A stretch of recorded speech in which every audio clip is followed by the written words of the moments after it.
Hello, my name is Paul Deach. And I'm Marisa Heath. And on this week's episode of The Best is Surrey, we're going to be talking about that rumour that's been circulating that Labour are considering charge per mile. So basically, charging you for every mile you go in your car. Not sure how it would work, but we're going to get into the detail. Could it be a good thing? Is it a bad thing? How would it work? How would it work in Surrey? But first of all, Paul, we're going to stick to that format that we agreed already and touch on a couple of national issues that are going on. What's on your radar this week? Well, I mean, so on the national stuff, it's all winter fuel payments and the NHS. Indeed, yes, both quite controversial. I mean, the winter payments went through with a very strong majority from Labour. Quite a lot of controversy over how easily it went through, actually.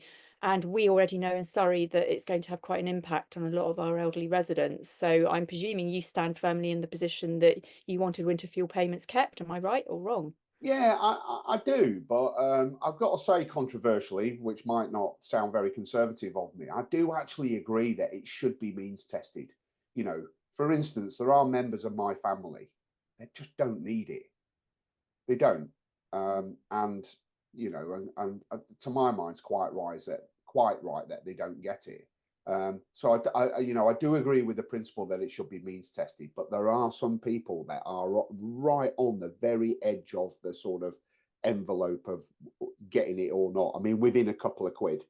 Yeah. So I do think the way that Labour have gone about this is very unfair. It's been done too fast, in my view, and the application on the means testing is too complicated for most people. I mean, I think even, I look at it and just think, God, would I want to do that? I think it's really off-putting. I think for vulnerable elderly people who are alone, it's a real problem. And I think these are people that have worked their whole lives, paid their taxes. And I think people broadly in this country are fed up of just paying taxes because they have seen other people being given significant pay increases at the same time. So there's a real feeling of injustice and what am I getting back for the taxes I've paid? But that could be a huge conversation, a whole conversation about tax and things. We've got loads of initiatives in place at Surrey County Council to try and help. If you know a vulnerable elderly person, we've got schemes in which we can go into their homes if they've got low income, help them insulate, help them get some green energy, which can bring their costs down. We'll hopefully be running the winter hubs again that we've spoken about before. We will do everything we can to support our elderly residents out there. But the NHS. I've had confirmation that the winter hubs they are going to be doing it again this year. So yeah, we'll share information about that. Shortly then. NHS, again, we could get sort of dragged into a complete Mm, NHS, but just to say, yes, I think it needs a big plan. I don't think all of the NHS is broken. I've come across some elements of it that are really functioning and good, but there are obviously parts that are broken. The report clearly said that the NHS has never, ever had more money. And yet productivity has been poor. So I really hope that change will be about how we address the productivity and look at the problems within the NHS and not just about money. But Keir Starmer, to give him his credit, has indicated that. And I like the idea of local health. It's something I'm really interested in and that we should pick up in the future. But let's think local for a moment. What's going on locally? well, there's big news in Surrey Heath, and that is that the former leader of the Liberal Democrat group at Surrey Heath Borough Council has walked the floor and has joined the Conservatives. Oh, okay. Any idea of why? I don't actually. I've not had a proper chance to speak to him about it yet. The press release from the Surrey Heath Conservative Association, you know, says that he questions their integrity and all the rest of it. Um, what I will be very interested to learn though from him is whether the viewpoint when the Liberal Democrats took over the council at Surrey Heath Borough Council. He was not made leader. They appointed a new leader. But then there was this whole narrative around the fact that the council was going bust Mm. and that the finances, as a result of Conservative incompetence, that the council was going bust and all the rest of it. So I'll be very interested to hear from him what his views are on that and whether he actually thinks that the council's going bust. This is a man, the former leader of the council, but also a chartered accountant. So I think I would take his view over the current leader. I thought, because I lived in Surrey Heath for a period, I thought that the Section 106 officer, who is the authority and the chief executive, said the council is not going bust at all. That's And I right. would their opinion. I'd take their opinion over me or any other elected member because it's their statutory duty to make sure the finances are in order and they're I mean, reporting. I mean, don't get me wrong. I was a councillor at that council, and we didn't get everything right when the Conservatives were running it. But one of the things that was very good was how well managed the finances were, healthy reserves, and everything was spot on as far as I could see. And you're quite right. The finance officer was called to a parliamentary overview committee to testify about exactly that. And he was asked the question under oath, is your council going bust? And he said, absolutely not. Well, maybe we can invite him on at some point. We want to hear from all sorts of different Hmm. people how that goes. The other bit of good news you've had in your area is the Surrey Connect. So they've had it in Mole Valley, Surrey Connect bus. It's an on-demand service, isn't it? I think I'm right Yeah, in saying. Been yeah. incredibly popular over there, really helped a lot of people get around because we know rural bus services aren't great, but actually in more urban areas, buses aren't great. So this is Surrey County Council saying we will invest in trying to help. How's it going down in Surrey Heath? Well, actually, Surrey Connect will be on my Surrey Discovery at the end of the segment of the podcast. So I'll tell you exactly, because I actually used the service, and I'll tell you exactly how it went then. We'll wait till then, but it provides a nice segue because it's about transport over Absolutely. about pay per mile. Now, I'm going to say straight out, I'm against this. Right. As I said at the beginning when I was talking about taxes and things, as taxpayer, I feel that I'm just tax. I've got an old ML car, which I drive very little mileage on, but I pay massive road tax on it, huge road tax that's just Yeah. going up single year. Yeah. Fuel obviously is taxed like crazy, and it's not easy to get the trains. I mean, in certain parts of the area, you can't get to a train station without a car. So what would that mean? I'd have to pay per mile just to get to my train station to go to work to pay taxes again. For me, I've got a number of reasons that we can go through in the discussion, but you aren't a car driver. You're a an electric bicyclist. That'd be Yeah. the question. So Cyclist. Yep. what are your thoughts on this? Well, actually, again, it's funny how you and I have always sort of, have different views on these things, which, is great. But I'm broadly in support of it. Yeah. But as with all these things, the devil will be in the detail, and there is no detail just yet. But one question I would pose to you, Marissa, is my brother, who does an incredible amount of mileage every year. Now, my brother lives in Cheshire, South Manchester, and does an astonishing amount of mileage every year. Okay. Um, where my wife, the only mileage she does is running our daughter to her various clubs and activities, and does very little mileage every year. Why should my wife, who does very little mileage every year, pay the same as somebody who does lots of mileage every year? And the wear and tear on the road, the emissions, and the congestion that they're contributing to. You and I both know, actually, in Surrey alone, that there was a report done, I think it was about 5 or 6 years ago, that said, congestion in our towns and communities accounts for a loss to the net loss to Yeah, Surrey of about £500 million it's every huge. single year, Hmm. right? Yeah, So really, what we need to do yeah. is get people out of their cars, and the only way to do that is through viable public transportation schemes, active travel schemes, and so on. And I just think that if they got this right and made it fair, I think, and invested and put the money back into, if I had a guarantee that the money was going to be put back into making the roads good, so that those who use their cars have good, smooth roads to travel on, but also investment into public transport and active travel schemes, then I could support it. Fine, but I don't have the faith in that happening. And if it is going to happen and they're going to invest, and places like Surrey have always been at the end of the kind of list of investment because the money's gone up north into the Midlands where they have Yeah, less income things. It's been like, oh, Surrey can take care of itself. It's a wealthy county. So we haven't had the investment that we've wanted. We're yeah, now, going ahead. We're trying to resurface 100 miles of roads. We're getting on top of the potholes and things, so we need decent roads. This is an yeah. economic hub. It depends what your brother's driving for. Is your brother driving because he's raising money for this country, paying taxes and putting things into it, or is he just driving for the fun of it?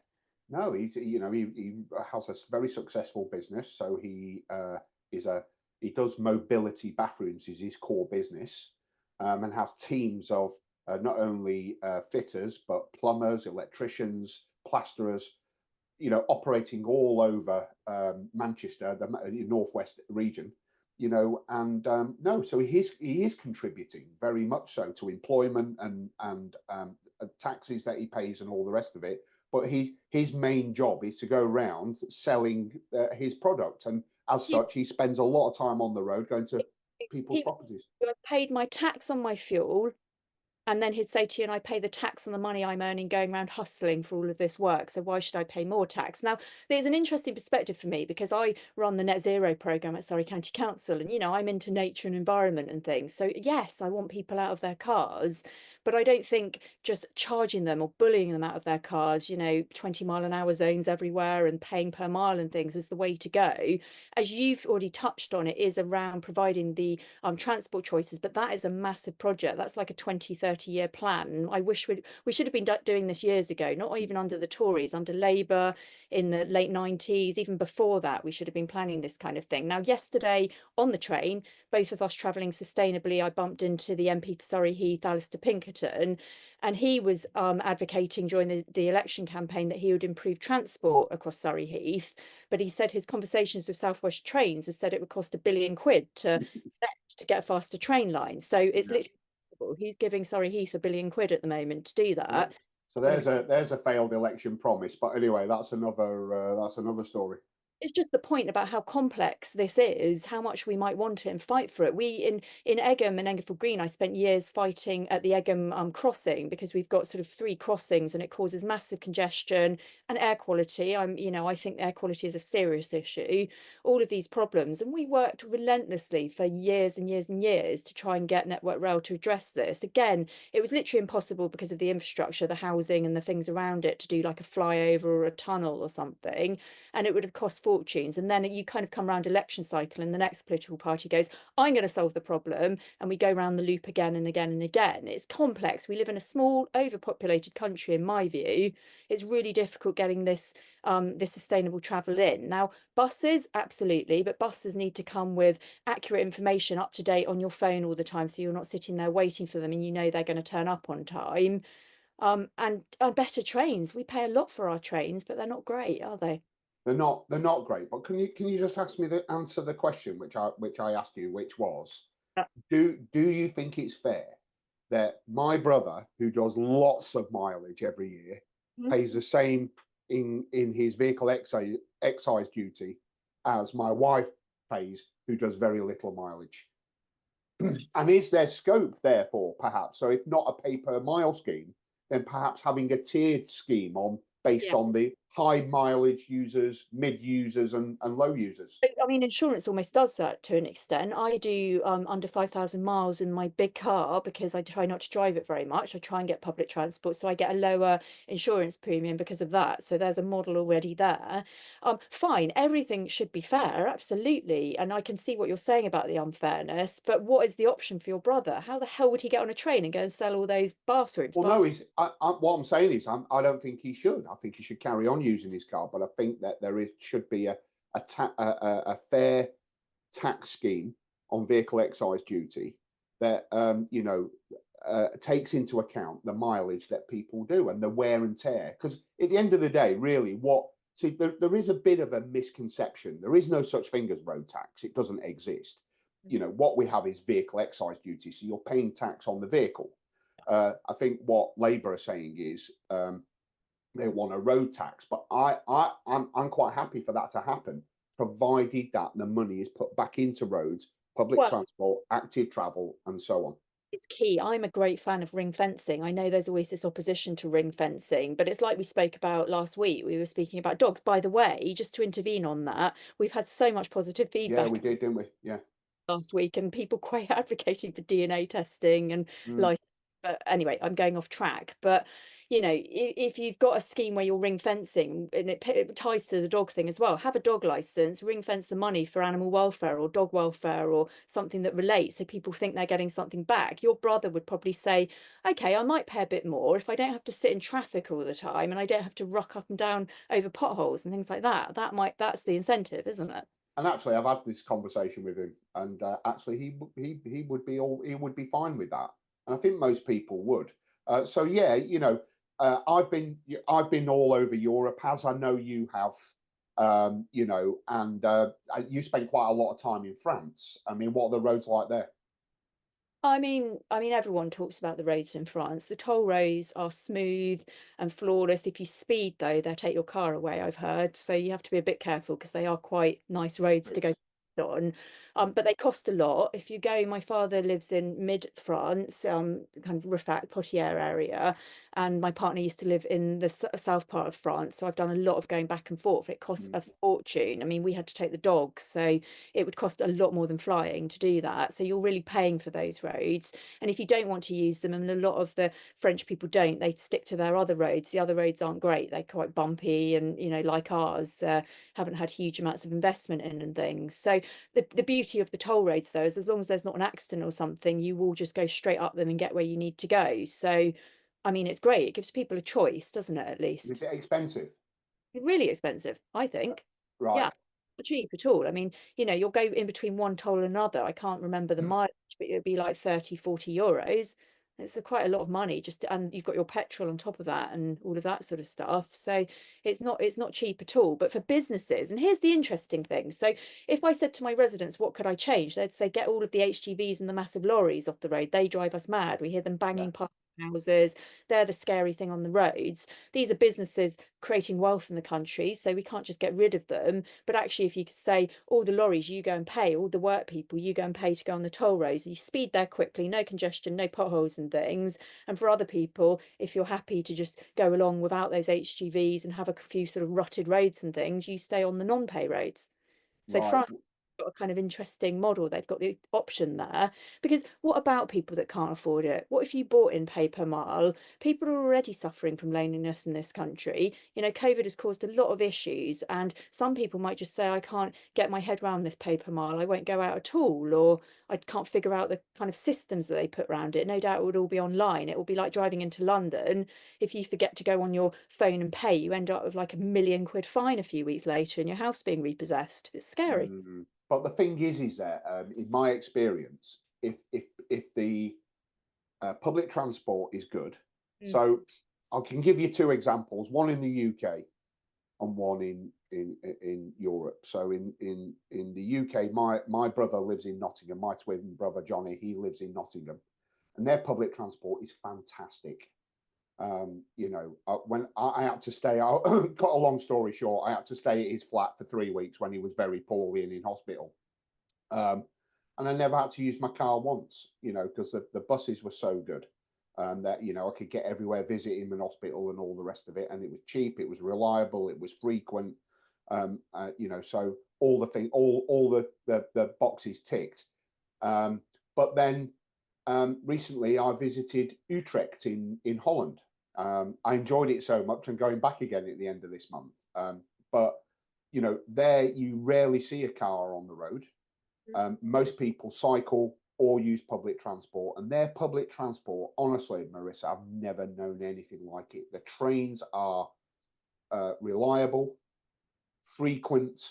I wouldn't say they were much cheaper than what they are here, but you Good. don't mind paying it if you know it's going to turn up. I mean, in all the trains that I use, and I visited several cities while I was there was only one train that was late, and it was only late by a couple of minutes. And now I can't say the same in the UK. I use the trains weekly. Here, I go to County Hall in Reigate, and I go to London quite a lot, and all over. I take my bike on the train, and there's always a delay one way or on one journey or another. Yeah, and also the connectivity. So last night on my train journey with Alistair Pinkerton, we were both talking about the Wi-Fi connection. He was saying he went somewhere in Europe, across really remote lands with faster Wi-Fi than he gets at home, basically on the train. Whereas here, you're chopping in and out. Sometimes you can't get on it. You can't work productively on trains here either. So I Well, think it's not just on trains. Our mobile phone networks across the UK is woeful, and it's getting worse. And I know it is getting worse. I've noticed noticeably getting worse. why is it getting? Well, one of the things that so Three Network, which I'm on, Mm, want to merge with Vodafone, but there's okay. a competition monopolies thing, or fair competition board looking at it, and so it might not happen. But what Three are saying is if they can merge with Vodafone, we should notice better mobile phone connectivity. I'm on O2, and I'll just throw out a comment that their customer services is woeful, absolutely awful. I've experienced them today, but also my connectivity seems to be terrible. And I know Dorking in particular has a massive issue with this. It's a town, and you just go round going, can I get on my phone anywhere on any network? So it's crazy because actually the government chucked a load of money into connectivity. There was some sort of big project, I can't remember the name of it now, Project Gigabyte or something Yeah, like that. yeah. And so there's much more remote areas than Surrey that have got faster connectivity than we have in Surrey. And again, I say we're the second biggest contributor to the Treasury. This is a hub of innovation and business, and yet our connectivity seems to be getting worse. But we're going off track, aren't we? We are We sort of do that, but that's fine. But the it would be interesting to see what residents in Surrey think. Is it time perhaps for a review of how we tax our drivers, and as a consequence, would a pay per mile scheme be something that people could support? Like I said, if the money was put back into roads, public transport, active travel schemes, and so on, to encourage people at all angles to get out their cars. I mean, one of the things, again, you'll know this through your environment work, that I think it's 60% of all car journeys are under 2 miles, right? yeah, no, So, you you're right. know, now I love getting on my bike and riding to Waitrose in Bagshot. It's only a couple of miles to do bits and pieces for fresh food when I'm cooking something or whatever. Could we possibly encourage other people to do that? Well, the only way we're going to do that is if there are good, um, you know, dedicated, segregated bike lanes and all that sort of thing. But I think we're a very long way off from that. Mean, the plans, Surrey County doing all of the local cycling walking infrastructure plans, LC whips as we call them, but they're going to take significant investment. But also, we've tried to put some of these things forward, and actually, we've had pushback from residents because they Very don't much so. on the roads. So it's very complex to actually deliver these things. It's always very easy to go, I'll improve transport, I'll chuck in a train line here and I'll throw in some buses there. But the reality is actually really, really difficult. But you're absolutely right. You have to have built that. And, I've always been a real supporter of the 15-minute neighbourhoods. We have to get our high streets better. So for me, that's a really crucial linchpin to this as well. If people have really good high streets, if Camberley was absolutely full of the things you wanted it to be and was a vibrant, beautiful town, then you'd just go there, wouldn't you? You wouldn't Yeah. really need to go to any other town. And same for me, my local town. So that takes investment to making sure our towns are good. And that means allowing small businesses and innovation to come into them. So there's a whole sort of thing around that to mean people don't have to travel too far. There's millions of tools to do this well, I think, but again, it needs that sort of long-term plan. We started to do it at the county council. I think we have got the green shoots of doing stuff. We're putting things together, but it's a big, big, big hill to climb. It is, and it's a lot of it is around behavior change, and getting people to understand the impact they have on our environment. And but unless we give them the tools to get around, so good public transport, active travel schemes, and all that sort of thing, there's no way they're ever going to get out the cars, and I wouldn't blame them, frankly. We've got to, I mean, you remember the stuff around what was the London by-election that happened? I forget the name of it. The one where ULEZ became a factor because they were expanding the ULEZ zone, weren't they? Yeah, wasn't it Kingston? No, wasn't it Boris Johnson's old area? Oh, it might have been. I can't remember. Yeah, so um, the campaign was based on that, and a lot of people were basically saying they just simply couldn't afford to pay. And these were often people that needed to visit an elderly parent, or they cared for someone, or they were disabled, and all of those sorts of things. So you have to sort of factor all of that in as well. We might be able to kind of suck up pay per mile potentially, but there's a lot of people that wouldn't, and are, driving really small cars with lower costs to them that would really struggle. Well, it'll be interesting to see how Labour get on with this. So on the winter fuel payments, they had 50 or so of their MPs that abstained from the vote. These things are very, very difficult things to get political support for, even harder to deliver. So let's see what they come up with. But Yeah. I think what I would like to know though is what residents think. So we said when we were talking about this earlier in the week that we will do a survey and ask people in Surrey what they think about a pay per mile scheme and is it something they can support. And you'll put that out. Sorry, go ahead. Yeah, let's caveat that and say if a paper market with the money raised being invested into our roads and public transport, because if you just say to everyone right now, will you pay per mile? I can't see anyone being too keen on that. Kind of saying pay for what, frankly, why get anything else? It has to be you pay, you get perfect roads and If good this, then that, yeah. So I will, well, I'll work with you on the survey. You'll put that out on your social media, so will I, and we'll push it out on our respective email distribution list and see what people say. It'll be interesting, and we'll report back in a future podcast as to, what people said. Good. Okay, so on to that schedule that we set ourselves. What have you found out about Surrey this week? What's been a perk of being in Surrey? Well, this one, the first one might horrify you, and that is Greg's the Bakers, right? Now, but NHS, the burden on the NHS. I think Greg's probably might have a little role in that. but well, they have more than one role. They have Yeah. lots of roles and lots of different flavors as well. But and they have plenty of vegan options. You'll be pleased to know, Marissa, their vegan sausage rolls are delightful. Um, but I with a number of my clients have reason to pass a Greg the Bakers on many occasions. And not only are they exceptional value for money, They are bloody good value for money. They really are. really good value for money, but also they have this fantastic app that I've discovered. You've Um, Greg's app on you. You've downloaded a Greg. yeah, Actually, I'm the what they were going into one about girls, weren't they? Being for kind of a certain type of person. I've got the girls app, so bloody expensive. it is expensive. Yeah.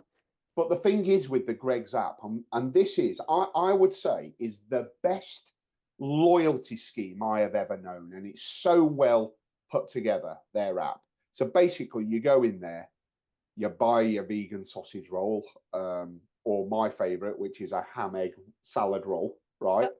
Yep. And don't tell my rabbi, but the thing is though is that you scan the app. There's a barcode on your app. They scan it, and then the more you go in. And the last time I went in there, because I'd been in there quite a bit, and one of my clients, Victoria, who is a very good friend of mine, Victoria Stead, who I work with at a company called the Paper Straw Group in Woking. She's their marketing manager. And whenever I'm cycling there, I always stop at the Greg's and buy her a sausage roll for our 11s, right? And so when I went in there last time and went to pay, they said, "Oh no, nothing to pay." And not only that, because it was my birthday, they gave me a free cake as well. Nice. Okay. So it was fantastic. So check out if you're a fan of Greg's, download the So okay, but I didn't know they had an app. download the Greg's app. Honestly, it's one of the best loyalty schemes I've ever known. So that's Greg's, and my other one, excuse me, is Surrey Connect, as you said earlier. So I got wind earlier on in the week that it had rolled out in Surrey Heath, which I'm very excited about. I tried it literally that day. I needed a haircut, so my barber's in Bagshot, and I tried it. And literally from where I'm sat right now, I walked not even 100 meters to the pickup point. I booked it on the app. It turned up a minute early. Right. And got me there. I had my haircut, and then I booked another one to come back. That was a couple of minutes late because there was heavy traffic in Bagshot that day. as there is every day on the A30 actually. Um, but it worked flawlessly. Now, it's not across the whole of the county just yet. It's so download the app and see if the area you're in is covered. And Um, the plan is to roll it out to the it county, is. just about doing it in a smart way so we don't kind of fall flat. Well, they're doing it in a staggered way, but also, one fact is you can't buy electric minibuses for any amount of money right now because every local authority and every patient transport service in the country are all after electric minibuses. But even so, we've got them on order. They're going to roll it out as like you say, as a staggered release. Download the app and check it out because it is a fantastic service and is there to plug the gaps where bus services don't exist. Okay, well, I mean, it's not in Runnymede yet, as it got trialed in Mole Valley, so I've experienced it over there, but hopefully we'll get it in Runnymede as well, and other parts of well, the whole county, because again, going back to the conversation we've just had, unless we have these sorts of things, people will carry on having to get in their cars. So mine is one that sits right at the edge of Surrey, and this is a serious secret that I've kept to myself for many, many years. So I grew Right, up around here, and I used to have a little rescue pony that I kept on a farm by this place called Minley Manor. Now, right. Minley Manor is a grade 2 listed house built in a French Gothic style by a guy called Henry Clutton in the 1860s. And they also have this beautiful tower, like a Rapunzel tower, built alongside it as well. And they used to have a farmyard that used to go with the manor house. It Right. looks like something out of France. I mean, you feel like you've just stepped into France. It's free to walk there and it's so beautiful. It's got incredible open land with really old big trees and then also woodland, also some bike trials, like uphill kind of mountain Mm. bike stuff and things. No one really goes there because no one knows about it very much. It's not a sort of publicized area. You could, if you cross the road from there, you get onto Hawley, which is also quite interesting because you've got the sand dunes. I don't Yeah, know if you know at all, yeah, Paul, but have you? the beach basically in Surrey. Yeah. But this mini manor place is absolutely lovely. So if you're looking for somewhere different to go for a walk, go there because it will be peaceful. You'll get to see this beautiful house, which has been privately bought now. It used to belong to the MOD and officers used to live there. And I used to be so jealous and think, imagine what sort of parties go on in there. So it But must be near Minley Barracks then. yeah, it's right near. So it's on that road up. So Right. you M3 and you go up as if you were heading towards Hampshire, as if towards Hartley I Whitney. know exactly where it is. Yeah. Pub Yeah. Cushion, I think Right. it's on the left there. So it's really on the edge of Surrey, but it's an unknown, unspoiled area with some incredible architecture if you're into that kind of thing. So Well, I we've got some nice weather apparently coming this weekend, so I might have a ride along the Blackwater Valley path that way and go and check it out. Yeah. Thanks for that. it's really nice. So I'm always on the lookout for a nice walk, and I quite like areas that are unpopulated. Now I've just Mm, ruined myself. They have no telling everyone you have about stitched yourself up a bit there. Yeah, definitely. it. All right. Well, anyway, I've done it now. Right. Well, that is it for our Bestie Surrey podcast. Thank you, everybody, for joining us. And to close, I just want to repeat what we said last week that, we want this podcast to be listener led. So you tell us, get in touch, tell us what you want us to talk about, whether it's controversial or not. And we will do that. We are going to be inviting some guests on soon.